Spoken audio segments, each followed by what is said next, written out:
in support of her. I was able to give the court over 50 letters from parents who turned them over to me within maybe 10 hours, saying how empathetic she is, how loving she is, how much a part of the community she is. Again, the exact opposite of a domestic terrorist.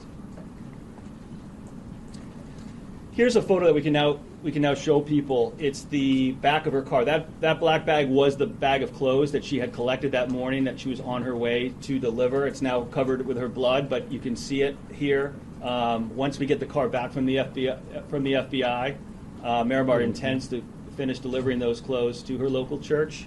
Once we obviously make sure they're not blood-soaked, but I think they're okay inside there.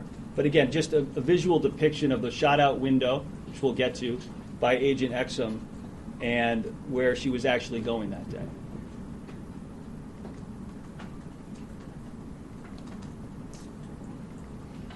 Lie number 2. Miramar has a history of doxing federal agents. So this was a repeated refrain from the administration, and this is where, again, I'm very upset with the U.S. Attorney's Office, because you have this quote here, right? This was a direct quote put out by Tricia McLaughlin, the Assistant Secretary of DHS, quoting Miramar Martinez. Hey, to all my gang, let's fuck those motherfuckers up. Don't let them take anyone. Right? That is an extremely aggressive quote. That actually might support a claim that someone is a domestic terrorist, someone who's calling for violence against ICE agents. The problem is, and the U.S. Attorney's Office knows that, in the discovery, which we'll release today, which I don't think was part of last night's release, someone did say this quote, but it was not Miramar Martinez. It was another individual completely unrelated to Miramar Martinez that came up in an ICE report. So here you have the U.S. Attorney's Office has discovery in their possession.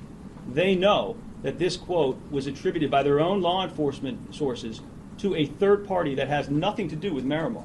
And yet, not only do they not correct their client, ICE, not only do they not tell the court that this is not correct, but they try to enforce a protective order to not allow us to show the media, look, if you actually look at where this statement came from, it is somebody that is not Miramar Martinez. That's the scary part, right? Again, this isn't some local press person. This is Tricia McLaughlin. She is the Assistant Secretary. She's attributing a quote calling for violence against federal law enforcement to a Montessori school teacher when they have a report that shows they were either too careless to read it, or they just didn't care and they wanted to feed this false narrative that they continue to put out, that anyone who gets into any kind of traffic incident with ICE is a domestic terrorist. So if you don't I don't think you guys have this. We'll release this right after the press conference.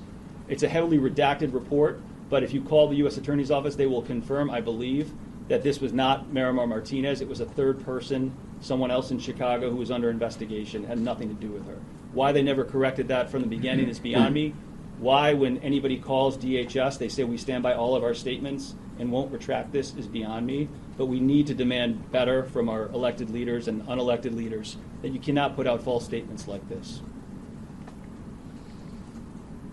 The truth is she has no history and she's never doxed law enforcement. Again, they point to this LOL statement that she put that somebody linked one of these ICE agents to his DJ page, which again is not doxing, it's public business. It probably actually sent him business to the extent it did anything. But Miramar was one of hundreds of people who liked it or shared it on these groups. Lie number 3, Miramar rammed the agents. You guys have now all seen the video, so you know that she didn't ram them, that they rammed her or sideswiped her. You can see it clearly in the video that the agent swerved into Miramar's car. You can see him turn left. There's a 302 that I do not think the U.S. Attorney's Office released that we will release in Agent Exum's interview with the FBI immediately after this happened. He tells the FBI agent who's interviewing him, I veered into her to create space. Okay? That is completely inconsistent with Miramar hitting them. That's consistent with him hitting her. The U.S. Attorney's Office knew this from the beginning. ICE knew this from the beginning. Yet they continue, as recently as yesterday, to put out press statements saying that Miramar rammed them, which is just absolute not true. How do I play this? Yes, let's see here. So this is the body-worn camera video from the agent in the back seat. Some of you have seen it. Let's see if we get this. Alright, it's time to get aggressive and get the fuck out. They're just trying to box us in.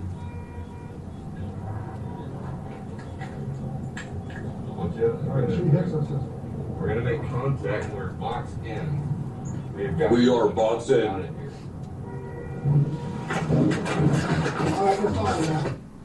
So a few things about this. One, I know we're all debating whether ICE should have body cameras. Obviously, we think they should. Here, Agent Exum had a body camera, as well as the other agent. Neither of them had it turned on at the time, right?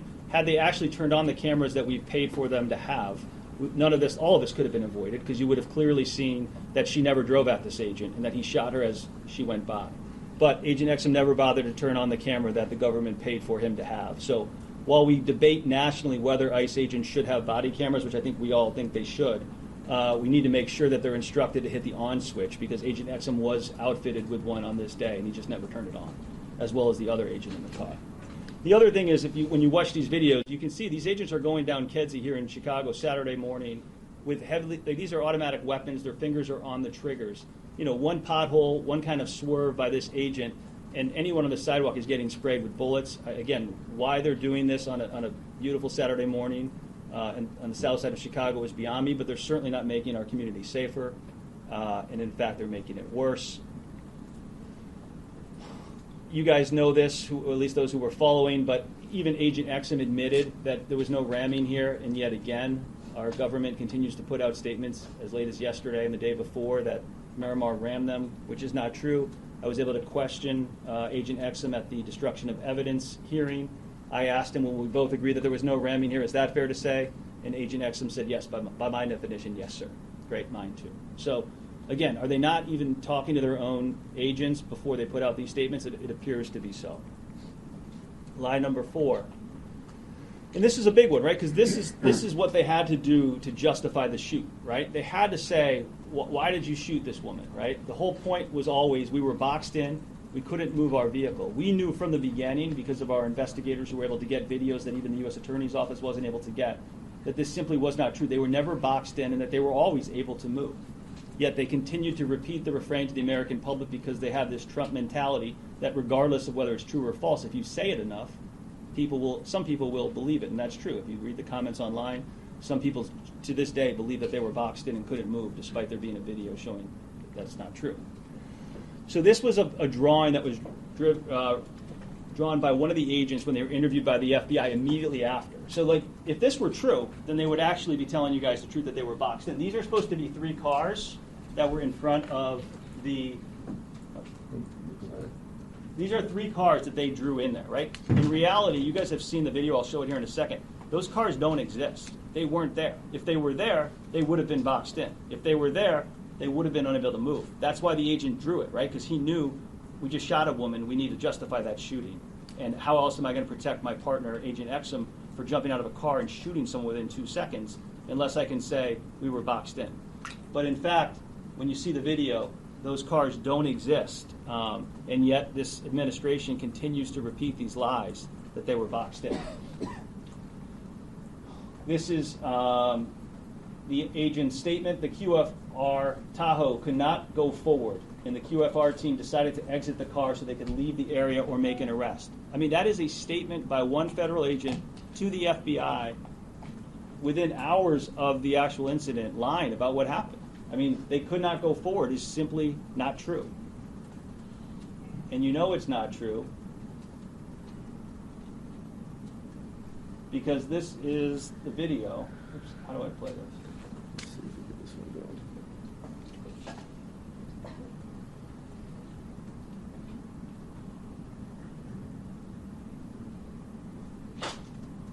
We got my tech guy here. Thomas, what do you got here? Laptop? So this is from Mario's tire shop. There you go. Here, play. So watch this video, right? 1 car gone, 2 car clearly gone. I mean, they're not stopping, they're not slowing down, they're out of the picture. Here's the agent's vehicle. So if you go back to that drawing that the agent did, there's nobody in front of them.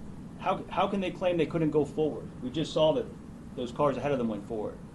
They drew those cars in to justify a bad shooting. The U.S. Attorney's Office knew about this. They didn't have this video. But they had that drawing, and once they saw this, they knew that those cars didn't exist. Yet nobody corrected the record. Nobody told the judge that this was wrong.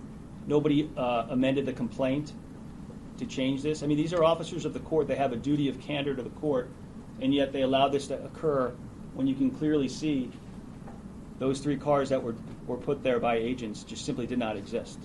And again, that's was the most frustrating part of this case. Things like this, that even the most far right-wing people, you can't argue that this is this is a gray area. This just is simply black and white.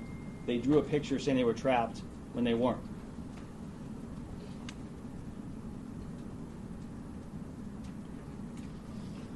Live 5, Agent Exum told the FBI that all 5 shots went through the windshield. Again, if you're trying to justify a bad shoot of Mrs. Martinez, right, the best way to do it is to say she drove straight at me and I shot 5 times through the windshield. Again, if that were true, they might have a point. But that's not true, and we know that's not true.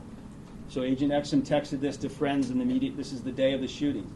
More later, this is posse chat, him and his other Border Patrol agents that have a support group text chain on an encrypted app. More later, but I fired 5 rounds into the windshield of the vehicle. I mean, that's a flat-out lie. And again, the U.S. Attorney's Office recognized they can never call this guy as a witness in trial because the jury wouldn't believe a word he said for reasons like this. He's interviewed by the FBI immediately thereafter. The FBI at that time was doing their job and actually investigating whether this was a good shooting. Exum then drew his handgun and discharged it 5 times through the windshield, right? That is a very specific claim, and that's an important claim because if he actually did that, then that might show that she was actually driving at him. But we know from the evidence that we can now talk about, that's not what happened. We know that 3 shots, and remember, she's a car length away from this guy, and he's a firearms instructor. If she's truly driving right at him, you're going to have all 5 shots straight through the driver's side of the windshield. But what do you have? Because she's not driving at him, she's driving away from him. You have 3 bullets on the passenger side, right? Again, firearms instructor, she's less than a car length away from him. He can't be that bad of a shot. What is happening is she's driving away from him. Regardless, it's only 3 shots, not 5 shots. We know that bullet 4 kicks out the rear passenger window. Again, shows that he's lying about 5 shots through the windshield and that she's already passed him. And then we know this shot went from the back to the front, so it comes through here, and we'll get a ballistics report of this eventually to everybody. And then it comes out here, and you can, again, clearly see, even with the naked eye, and again, I think, my guess is this is what the prosecutors saw and realized that they had real problems with their witness, and which is why this case was referred to the U.S. Attorney's Office in South Bend, Indiana, for a criminal investigation of Agent Exum. It's because of this. From the naked eye, you can see the bullet went back to front, which is not only inconsistent with his statement to the FBI that all 5 shots went through the windshield, but it's also extremely troubling that he's shooting at a fleeing vehicle, which is a violation of the Border Patrol's published use of force policy.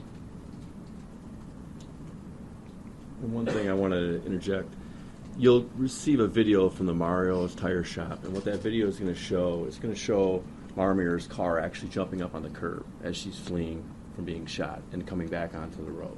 So that's something you'll be able to see. You have to slow it down, you have to pay attention, you have to look at it, but you'll see that shows she's driving away from Agent Exum, not towards him in any way, shape, or form, as consistent with the shots and the patterns of those shots. Okay, lie number 6, and we're almost done, I think. Miramar was armed with a semi-automatic weapon. Again, this is sort of playing with words as this government does, apparently, and how they try to justify the shooting. The truth is, she has no criminal history that you guys know.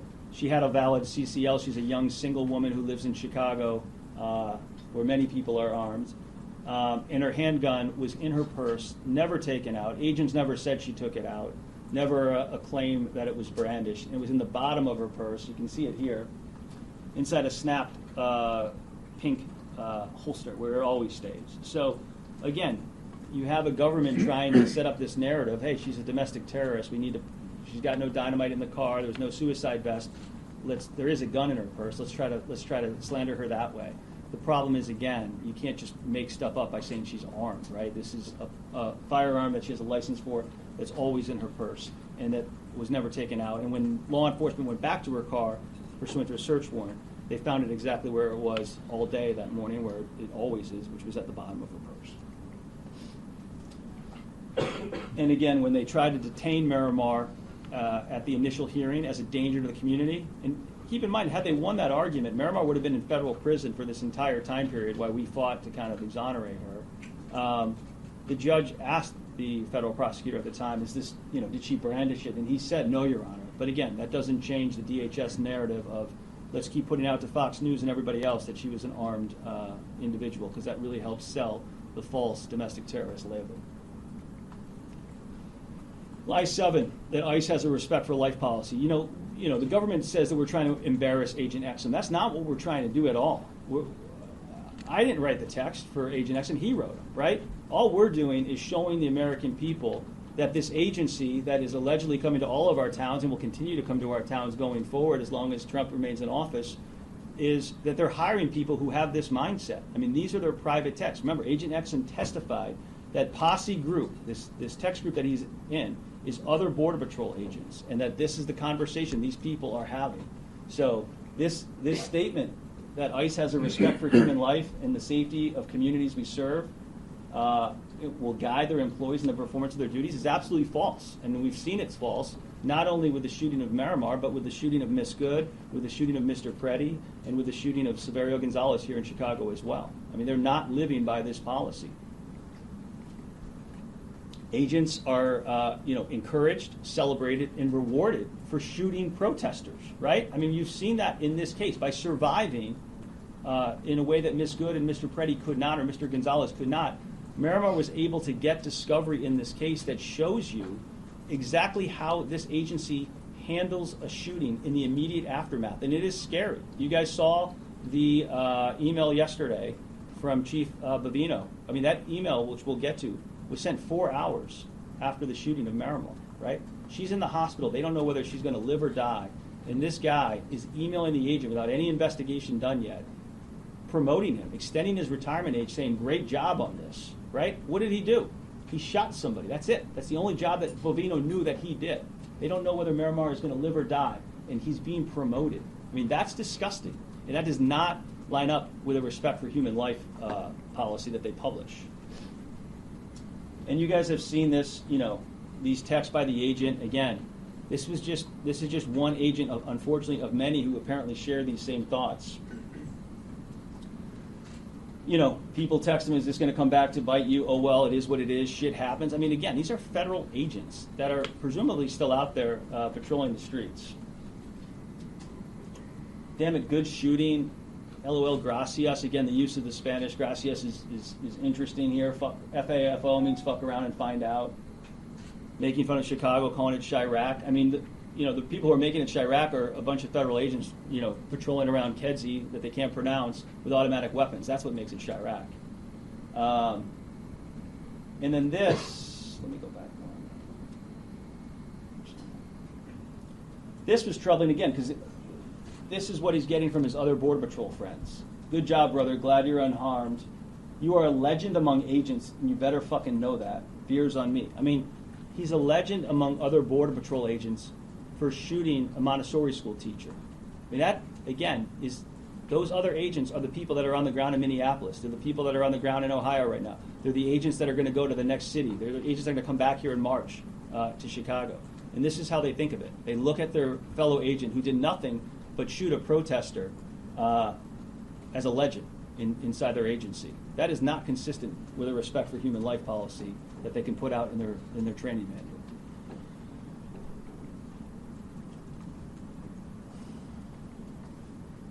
And I'd like to go to their next training and see how many beers Agent Exum gets, because again, it's pathetic that they celebrate this. I've worked with federal agents my entire career, and I have never seen any of them celebrate having to shoot somebody. The last thing they want to do when they go to work every day is take their gun out. I don't know what is going on at Border Patrol or DHS, but this is unacceptable, and we should not allow this. So this is the Bavino email. And again, 3:11. Remember, this incident happens at 11:58 a.m. So you're talking less than 4 hours later. There's been no investigation done. And the chief of Border Patrol, while Miramar's in the hospital hooked up to IVs, hopefully going to survive, is emailing the agent saying, good afternoon. I'd like, of all the things, right? I'd like to extend an offer to extend your retirement by age 57. So what message does this send to all the agents? Okay? If you shoot a protester while you're wearing the Border Patrol uniform, the first thing you're going to get within 4 hours of the shooting, first of all, there will be no investigation. Second, there'll be no administrative review. Remember, we were told recently after the Minneapolis shootings that these people would be put on some kind of desk duty while there's a review period. Certainly didn't happen here. What the message that's being sent is you're going to get an email from the highest member of the agency rewarding you, extending your retirement age, in light of his excellent service in Chicago. What did Greg Bavino know about Agent Exum's service in Chicago at that point, right? Of all times, 4 hours after he shoots a woman, that's the excellent service? That's what they're encouraging. So, people want to know why no one did CPR to Miss Good when she was dying in the streets of Minneapolis. It's because the agents were probably checking their phone to see what their reward was going to be for killing her, right? That's what it was probably going on, because this is what the culture is at Border Patrol. You're getting emails from the highest levels within hours of a shooting rewarding you. You have much good work left to do, right? What does that mean? We want you to keep going. You've proven yourself. You've proven yourself that you're a shooter, that you're willing to shoot a U.S. citizen, a protester. Good luck, looking forward to you accomplishing the most in illustrative endeavor, right? I mean, it's unbelievable. When Miramar saw this, when I saw this, and I think this is what post-Minneapolis kind of spurred Miramar to say, we got to get this stuff out there so that people can see this government is not handling this stuff the right way. They're encouraging this kind of behavior. They're rewarding this kind of behavior. They're coddling these agents, and they're celebrating them for doing nothing more than shooting peaceful protesters. It's people who are beeping their car horn, right? That's the worst thing they can say about Miramar, is that she was beeping her car horn. And then this, again, is filtered through Chief Bavino, so take it for what it's worth, but he at least informed Agent Exum, again, in the immediate aftermath of this shooting, when Agent Exum is asked by his posse chat, other Border Patrol agents, and again, this is the message that's being sent out to other agents who are out in the field every day with guns. Hey, are they supportive of you now that this happened? Big time. Everybody has been, including Chief Bavino, Chief Banks, Secretary Noem, and El Jefe himself. Again, our read on El Jefe is it's President Trump just giving the order of names here, but that's all according to Bavino. So not only is this the message that's being filtered from Greg Bavino to an agent who just shot somebody, but now it's going out to posse chat and other Border Patrol agents all across the country, and this is what they're seeing. And remember, this is a couple weeks before Minneapolis. So to us, we knew that Minneapolis was going to happen. We knew that it's going to happen again and again and again until somebody says, enough is enough. We aren't going to allow this to happen. We're at least going to put people on desk duty. We're at least going to do an investigation. We're not going to extend retirement ages and say, go out to the next city, you're doing great, you're doing God's work. Okay? That's unacceptable.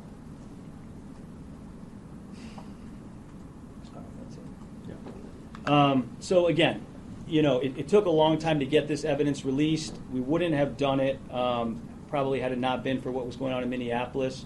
But Miramar, after watching what we've all been watching on TV and knowing what's in the discovery, has kind of seen what's happened here, and it's our position that the country should see this and should see that Greg Bavino, the highest member of Border Patrol, like this is how he responds to one of these shootings within 4 hours. We'll take a few questions if anybody has any. Chris, you talked a lot about how what happened here also might have impacted what happened in Minneapolis. We know Bavino's been shipped over back to California.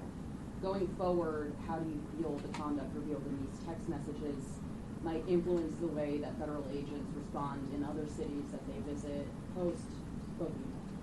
Yeah, I mean, look, we're hopeful by releasing this that our elected leaders, Miramar was in D.C. I was fortunate enough to go with her last week, and Senator Duckworth and others asked very specific questions and seemed to actually be interested in getting behind this and kind of trying to shift behavior.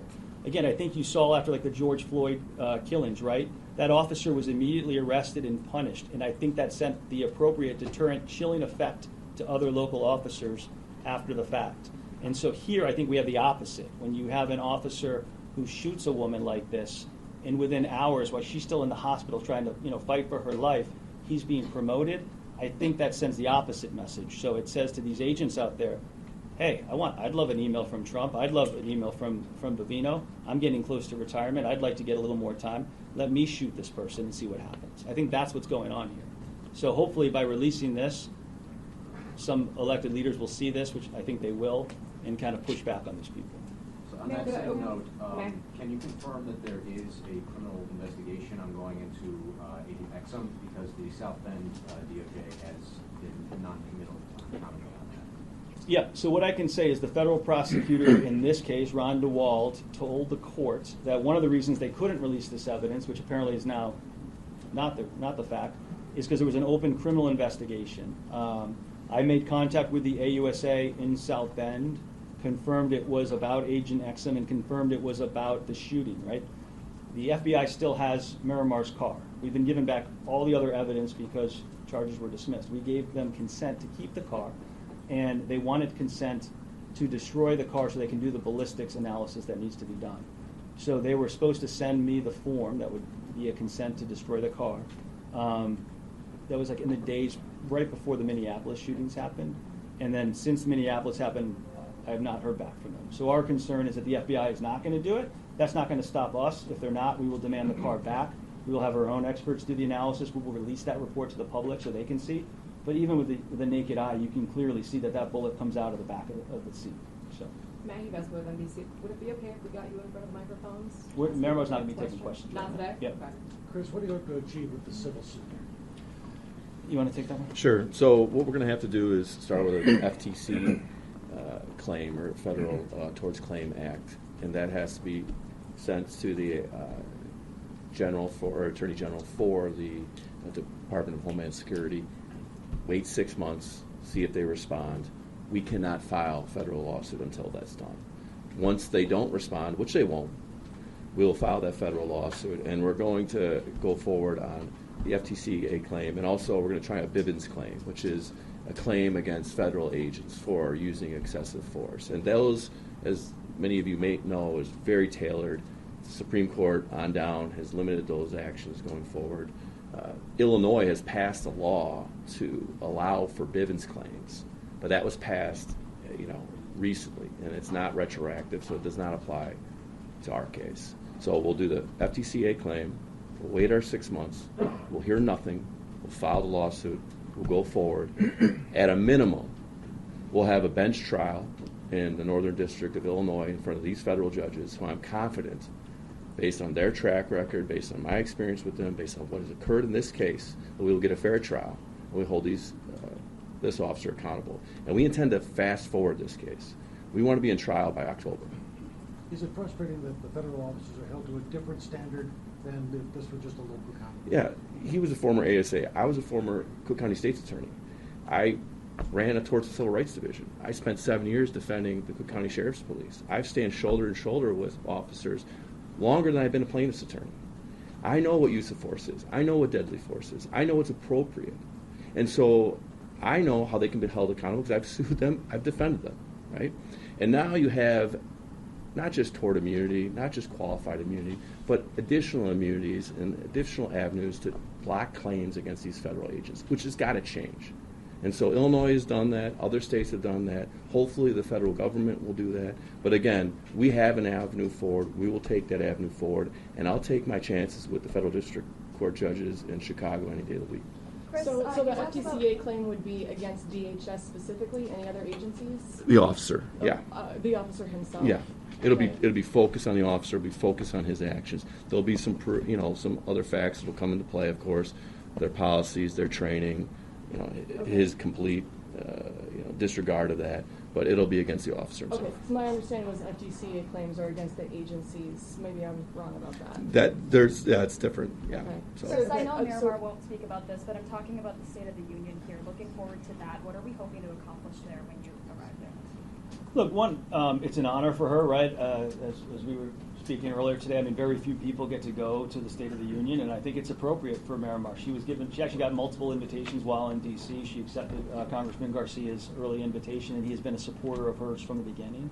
So she's excited to go with him. But I think, look, prior to this, as Miramar said in her statement in D.C., she supported law enforcement, like I think most of us do. I think it's important for her to sort of go to D.C., which is the heart of the people who are putting out these attacks against her, and show that she is a fighter, right? That they haven't killed her, one, and that they haven't prevented her from standing up for herself. I mean, most people, again, who have their indictment dismissed are like, I'm done. I'm out of here.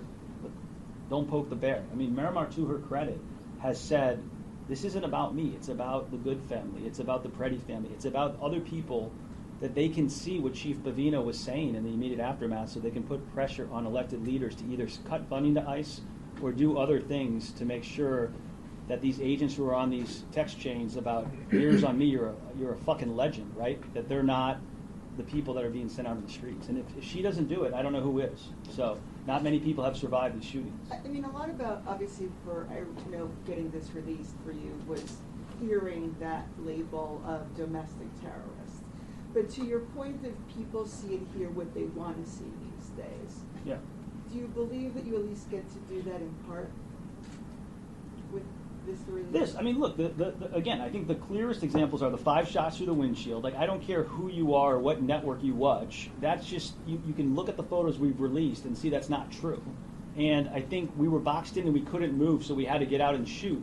You can see from that video that's just simply not true. So, so much of the world right now is divided on, should Miramar have been following them? Should she have been beeping her horn? That's besides the point. At the end of the day, you have federal agents who are lying about what actually happened, right? If the truth, you don't need to lie if the truth is okay, right? They had to draw in those 3 cars because they know what they did to her was so unacceptable that even the most right-wing news observer would say, geez, they really overreacted. They probably shouldn't have shot her. And then people should see that email from Bavino being like, do I really want my leaders of Border Patrol to be rewarding officers before any investigation is done? Again, do the investigation. And if you want to come out and say, this was a good shoot, that's fine. But do not promote agents while the woman they just shot is still in the hospital fighting for her life without any actual objective investigation. That's what this is about.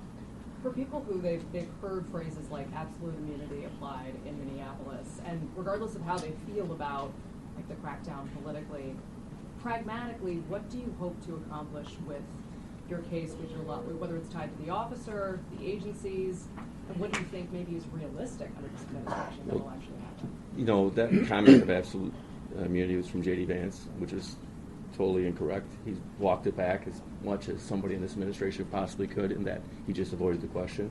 But no, we can go forward. We can hold them accountable. We do have avenues. It's not the easiest.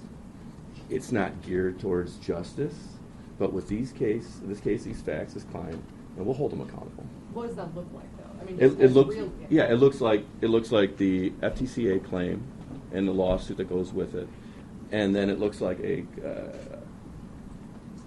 kind of a parallel civil rights claim under the Bivens exception, and it'll be in federal court in Chicago, and we're going to actually make it a little bit more expansive.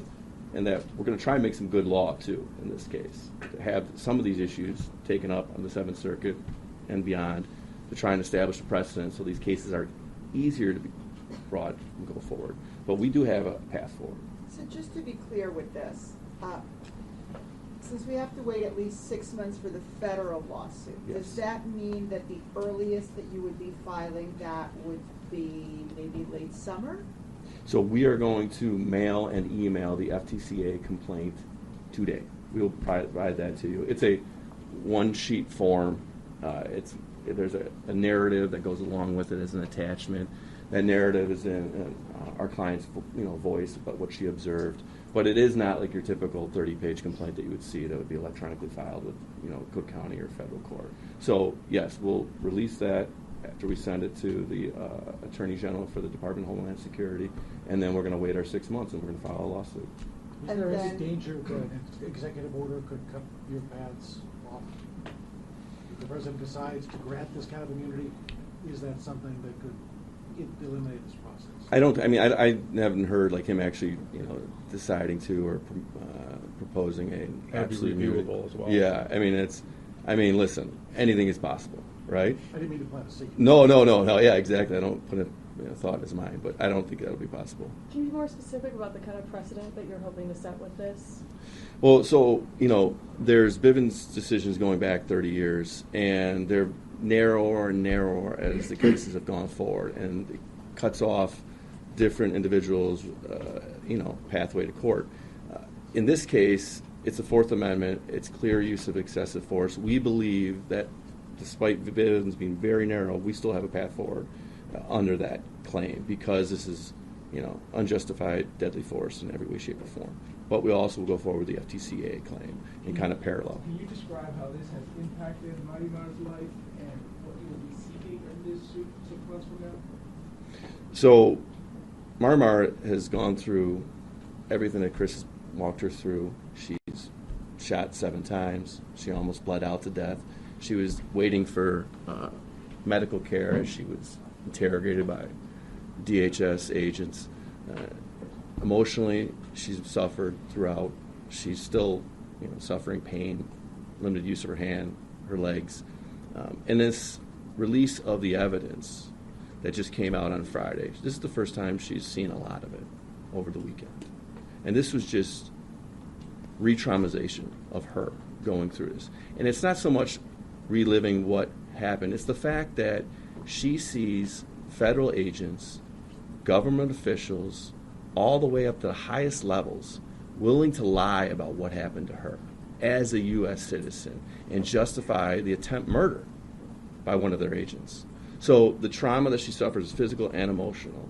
As far as seeking damages, we can only, as Chris said, there should be an investigation. This agent should be off the streets.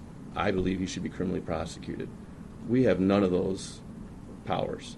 We can hold them accountable monetarily, and we'll be asking for damages in the tens of millions of dollars when we do get our day in court. On that note, you've mentioned the U.S. Attorney's Office in South Bend doing an investigation. It sounds like it's been weeks, though, since you've heard from them. Has there been any contact, communication, reach out with the State's Attorney's Office? To date, there has not been officially. I mean, we will get there if necessary. My hope is that the FBI is still the FBI that I used to work with, and that they'll eventually respond. I mean, they have not approached us to give us the car back, so I'm still hopeful that somebody there is going to do the investigation that we've been told is going to happen with the Minnesota shootings. If at some point, if nothing happens, we're going to reach out and say, we'll take the car back. We'll do our own investigation. But again, as a former federal prosecutor, my hope is that the FBI will not completely abandon its duty to investigate this as they should and as they started to. And again, they were lied to, right? I mean, the agent who took the report from Agent Exum about shooting 5 times through the windshield, I mean, he now has clear proof that's not true.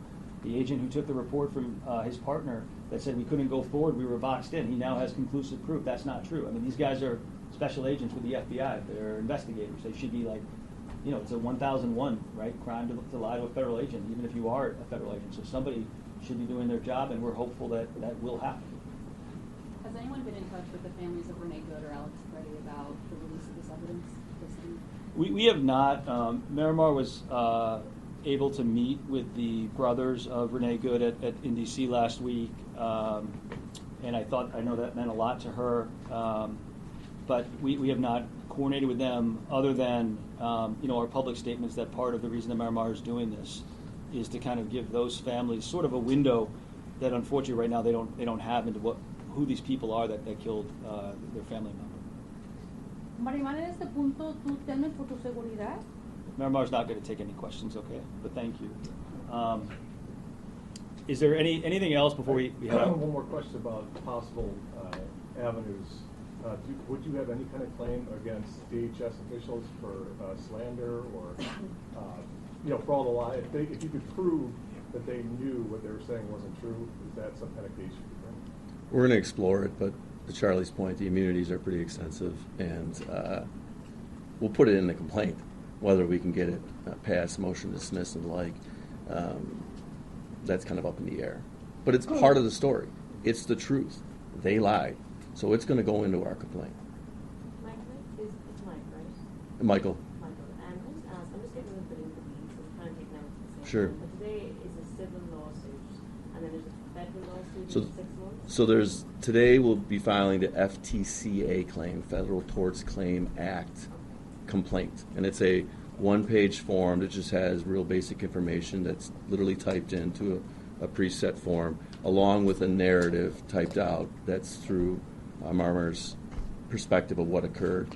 It says, talks about her physical injuries, some of the eyewitnesses, and that's the extent of it. It's a total of 5 pages. It's not your typical lawsuit that we'd file. That would be 30 pages with, facts and allegations laid out. Today is the first step towards a federal lawsuit. Today is the first step. Okay, and you mentioned there you were going to see tens of millions of dollars in this case. Of course, yeah. All right, thank you. There are at least 2 other cases in Chicago that are filing similar torts cases. Have you been in contact with those individuals about how the process has been moving in their cases at all? So I don't know exactly which attorneys you're talking about. One of them would be for Alderwoman Jessie Fuentes. She filed a torts claim a couple months ago, alleging use of force from a federal agent who arrested her inside a hotel for trying, not a hotel, a hospital. Sure. And then another one is a protester, I believe, if I'm remembering correctly. So, this is just another example of other individuals trying to pursue the same avenue that you all are. The answer is no, we haven't talked to them. If they want to call, coordinate and actually help each other out, we're all for that, but we have not talked to them. Chris and Michael, could you again state your first and last names and spell them Sure. for us? Chris Parenti, CHRISPARENTE. Michael Gallagher, GALLAGHER. I usually speak more, but I'm not today. Damon, DAMONCHERONIS. And again, we do want to thank the press. I mean, the reason that this matters, right, the trial is typically where we put this stuff out there so that people can see it. Obviously, by dismissing the case, which we're thankful for, we didn't get a chance to do that. But, I mean, to the points about what are we trying to do here, by putting this out into the public sphere, which is what you guys are doing for us, it lets those people who are watching this stuff on TV and who end up going to the ballot box in November see, okay, is this what I want my government to be doing? Yes or no? And so thank you guys for being here and for putting this information out there. And I think people hopefully can look at it, make up their own minds, and to the extent that they don't want a government who's willing to do this to a Montessori school teacher, maybe they will impact the way that they vote in November. So thank you guys. Can I just say something about her question? Yo no le tengo miedo a nadie. A lo único que le tengo miedo es a Dios. Es todo. Thank you. Thank you both. Thank you. Thanks. Thank you. As far as logistics too, I know you guys. Sorry, that's I write for a legal affairs. Yeah. No, of course.